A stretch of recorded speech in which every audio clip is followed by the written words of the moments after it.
Welcome back. You're watching CNBC Conversation. We are with the Prime Minister of Thailand.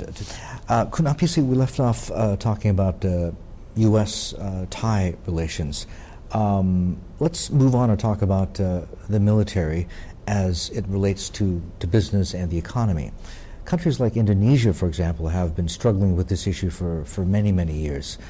Thailand's case, the last democratic administration, Kun Chon, he rolled back, I think, the influence of the military considerably, getting them out of business, cutting budgets, etc. Since the 2006 coup, though, it seems as though the military has been back on the ascendant. Military budgets are booming again. We see a lot more generals back on the boards of big companies in Thailand. I guess the question is, in terms of economic efficiency, guns and butter may not mix very well. Where do you stand on this? My policy is the same as previous Democrat administrations.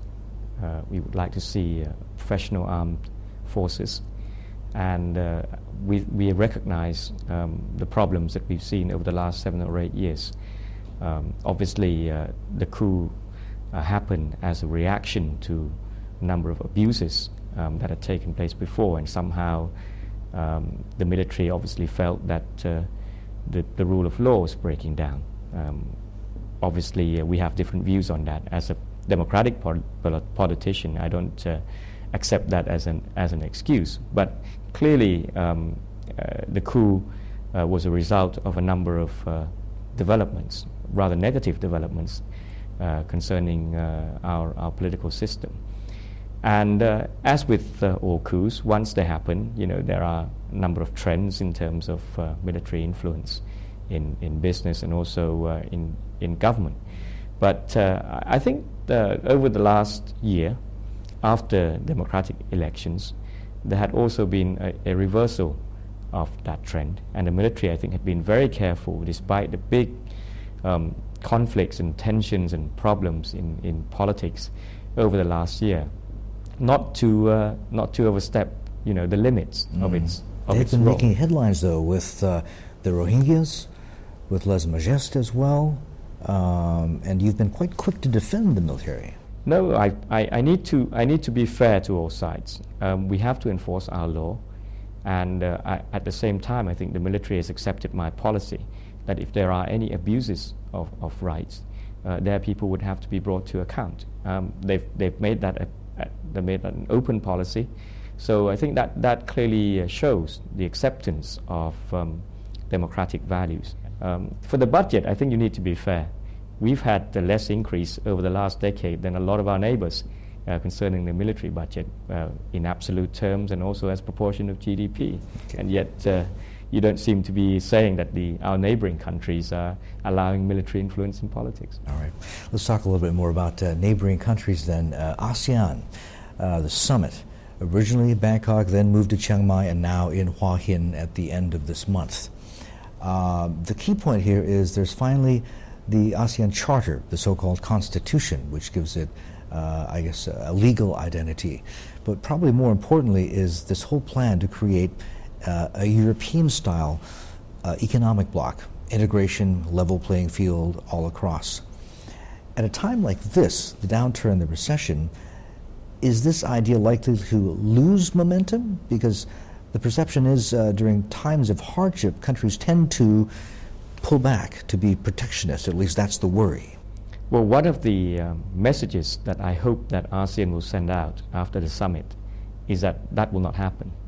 That we recognize that when there are economic difficulties and there is always temptation to close in or to resort to protectionism, in the end that kind of response can only hurt everybody. And one of the commitments I would like to see, certainly after the summit, is that for our ASEAN region, that will not happen. We will keep trade flows open, and we will push ahead with a number of cooperation, not just in terms of trade liberalization, but we'll be tackling the issue of food and energy security together. You're a trained economist. How do you get over this fundamental problem, though?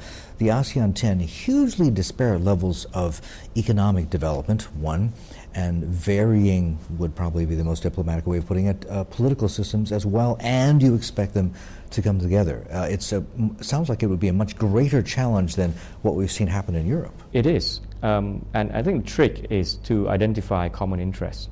And I'm sure that all the countries, whatever the economic and political differences, all aspire to have peace and prosperity.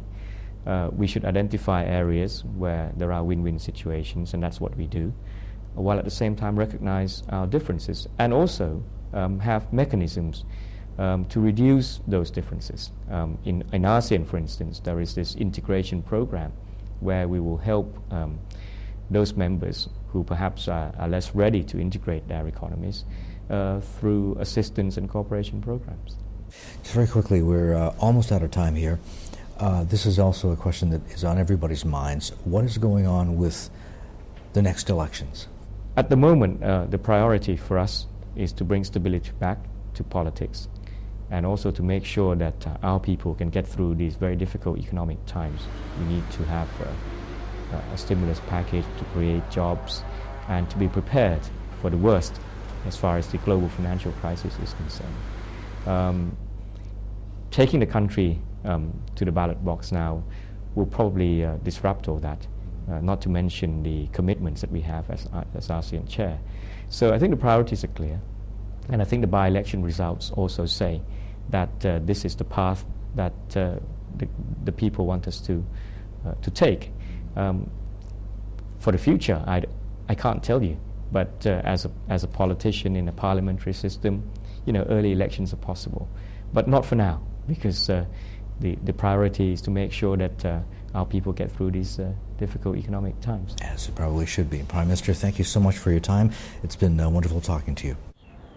Well, as you've just heard, politics must necessarily take a backseat to the crisis, Thailand's most immediate problem. But whether politics ends up thwarting Kun Abhisit's efforts to rescue the economy remains to be seen.